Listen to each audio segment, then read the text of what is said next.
This is what I call the biker dream. And the dream begins like this.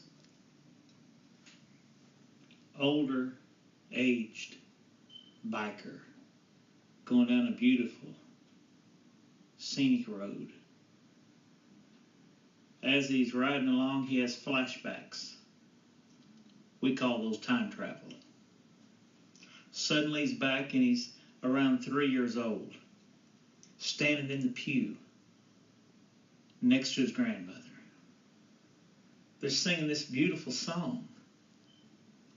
And he says, "Grandma, why do they sing that song?" And she says, "Baby, they always sing that song when people meet Jesus." And he said to himself,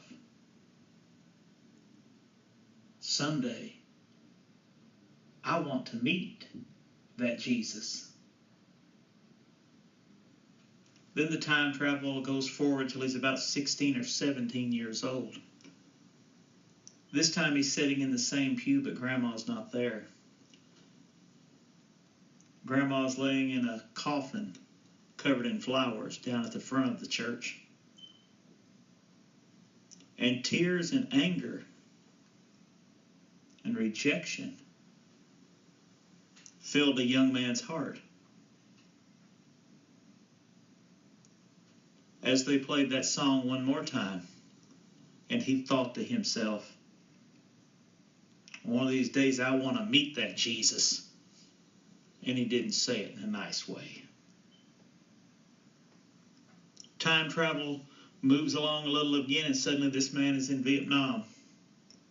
He's holding his best friend in his arms as blood runs out of him.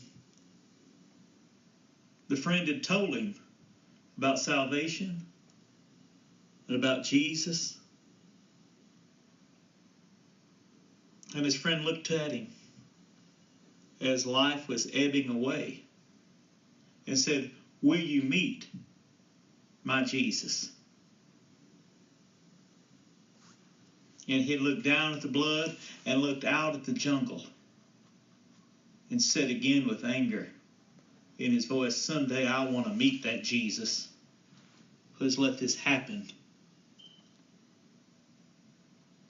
Suddenly, time travel ceases, and he's back in the present. There's suddenly something in the road, and he loses control. The bike goes over, and he flies through the air, and the next thing he knows is he opens his eyes. And he's not in the place where he was. He's in a beautiful place where there's light everywhere. He hears a faint, familiar song playing in the background. As he opens his eyes and gains focus, he is looking into the eyes of the one person he loved out of everyone all of his life. There is Grandma standing in front of him. As he opens his eyes, he sees that she's no longer dead, but she's alive. She's not one of the dead, she's the living. And she said, "Sonny, baby, I've waited on you so long to get here." And with that, she turned and said, "Let me introduce you to somebody. Sonny, here's Jesus." And at that moment, all of the anger and all of the pain and all of the rejection melted with the look coming out of the Savior's eyes. He didn't get a chance to ask any of the questions that he had thought for so long that he would bring up. The whys and the hows of all the purposes of God.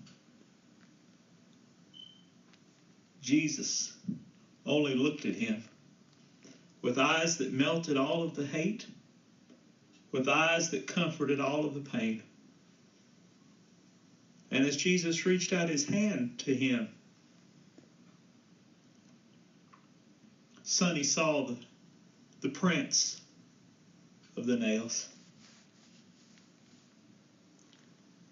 Jesus said, I have someone I want you to meet. And turning to the side, there was his friend. No longer dead. No longer in Vietnam.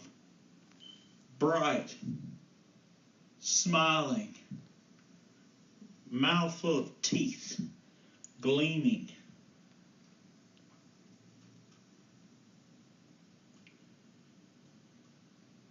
As Sonny started to look around again, he saw that the entire place was filled with family, with friends. Why had he resisted for so long meeting this Jesus? Words tried to form. He tried to say that I'm sorry for all the things that I've thought and all the things that I've done and all the things that I've said against you. But he couldn't get the words out of his mouth. It was like the prodigal son being stopped by the father. Jesus touched him. Words echoed through his being. I love you. I always have. Jesus melts his heart. Sonny said, come in, Lord.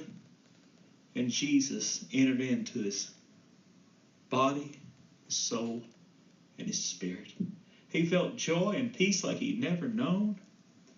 And all of a sudden, he hears people talking to him. And all of a sudden, the beauty of that place fades.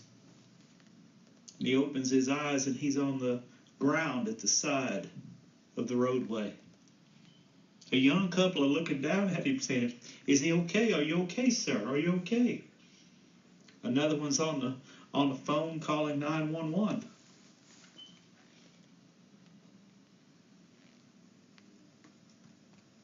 The lady that's taking care of him's phone rings. And her ring is the ring of an old song that he heard in church with his grandmother all those years ago. They say, sir, are you all right? He said, Sonny just met Jesus.